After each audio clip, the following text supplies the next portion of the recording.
Welcome to Rambam in Depth. Today we're going to be discussing the Rambam Hilchos Gerushin, Perek Yud Beis, Halacha Aleph, dealing with the believability of a woman who claims she was married, but she was divorced without any proof, supporting proof. The Rambam says as follows: Ha'isha shaba v'amra eishes ish hayisi v'grusha ani. A woman who comes and says, I was a married woman, but I'm now divorced. Ne'amenes, she's believed. Why?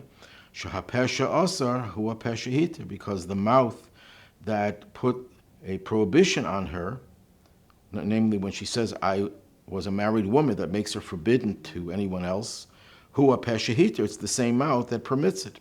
In other words, if you are the one who establishes the status that would make you forbidden, and then you say that something happened that changes the status, you're believed. However, if it was already known that she was a married woman, everyone knows that she was married, and she says, my husband divorced me,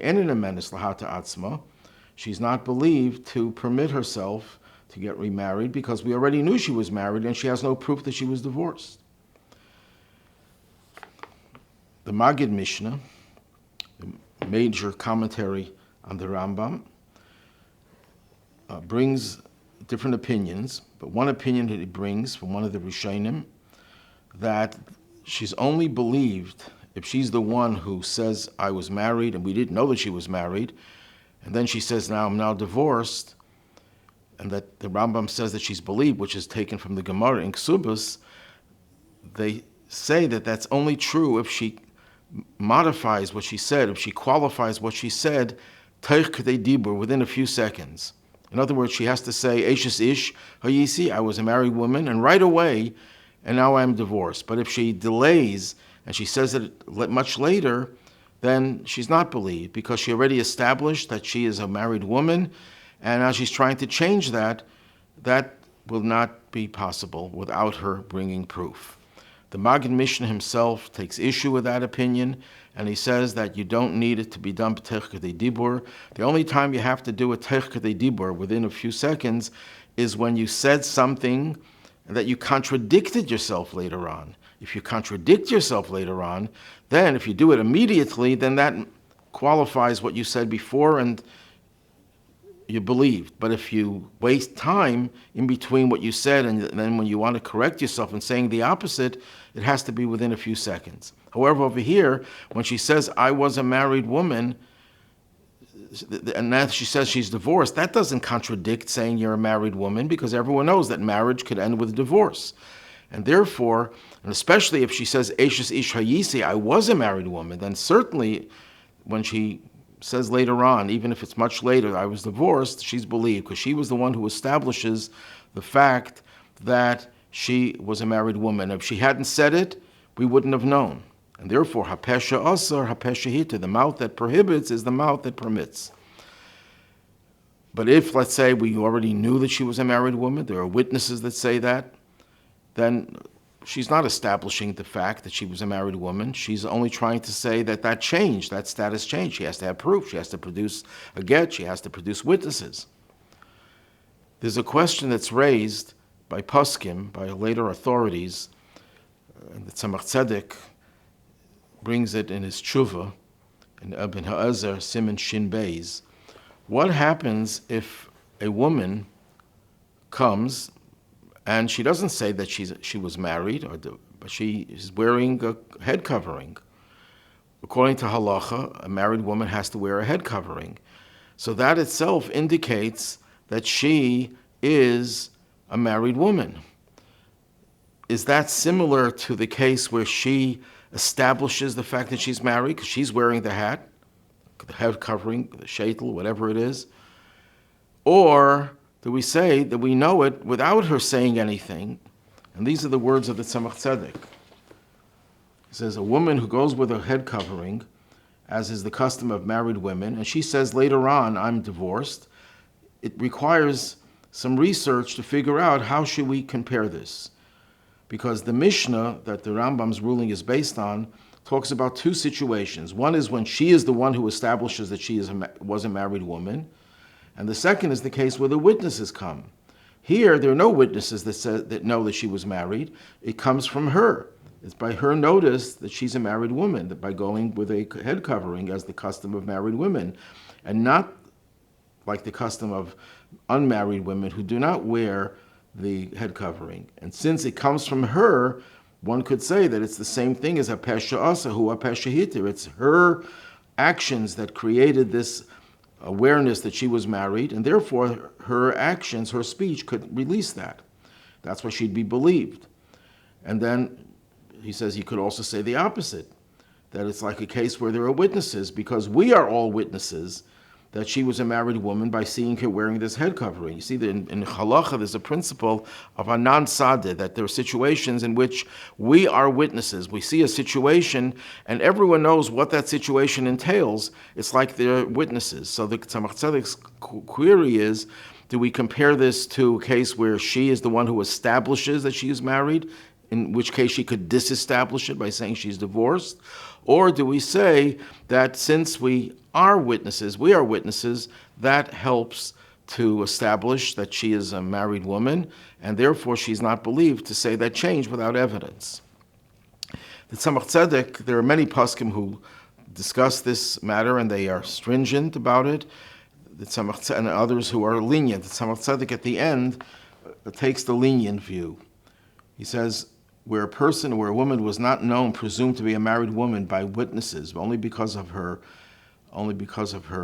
head covering, we could be lenient. So I'd like to just add a little bit of an observation, that it could be this question, whether she's believed or not, could hinge on what is the geder, what is the concept, the principle behind hapesha asa hu hapesha hitir? The mouth that permits is the mouth that prohibits is the mouth that permits. There's a machlokes harishayim, there's a dispute amongst the early commentators if it's based on the concept of migu or it's a different concept. What is a migu? A migu is a case where a person comes and makes a claim, and the claim itself is not believable. He has no evidence. But if he was a liar, he could have said a much better claim that would have been successful, which would have been believed.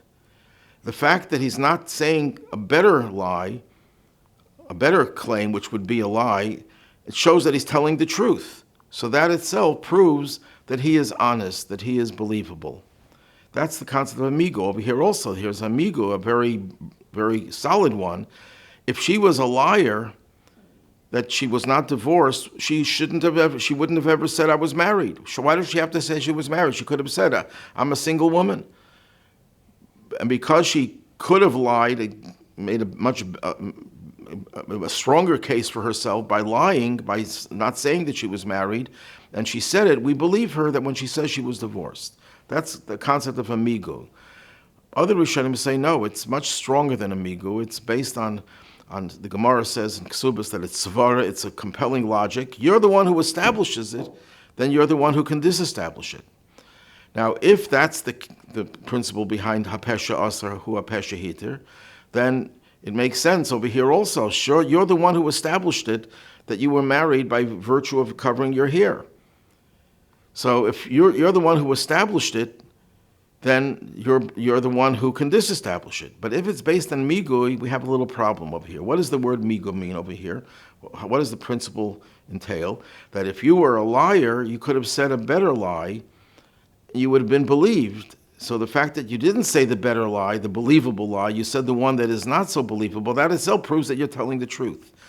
When does this apply? One could argue when the only benefit in lying would be that you would be believed, and the only thing that you would have to do to be believed would be to lie. But if lying would entail something else, then you wouldn't say the migu, you wouldn't use this principle, because you have a reason why you wouldn't have lied, because lying would cause you another problem. Let's see over here, if a woman who is wearing her head covering, which indicates that she's a married woman, if she wanted to lie, what could she have done? She could have removed her head covering. That itself would have entailed a prohibition. Now, of course, lying is also a prohibition, but sometimes people are prone or likely to lie to protect themselves, but they wouldn't do another prohibition to protect themselves. There's no indication that they are willing to go that far. So you can't say, let's believe her because she was a liar. She wouldn't have covered her hair. No, that's not something that a woman generally would be suspected of doing. Of course, there are cases where people would do much worse than that. But if you want to compel this person's testimony that she says that I am divorced because if she was a liar, she would have not worn her head covering, that far we can't go. So it depends on whether a pesha aser is based on migu. If she was a liar, she could have said a better lie. Then in that case, no. In this case, maybe she wouldn't have said a better lie. She wouldn't have said a better lie by removing her hair covering. But if it's based on simply the idea that a person who establishes some status has the power to disestablish it, then over here also, she established it by wearing her head covering. She could disestablish it.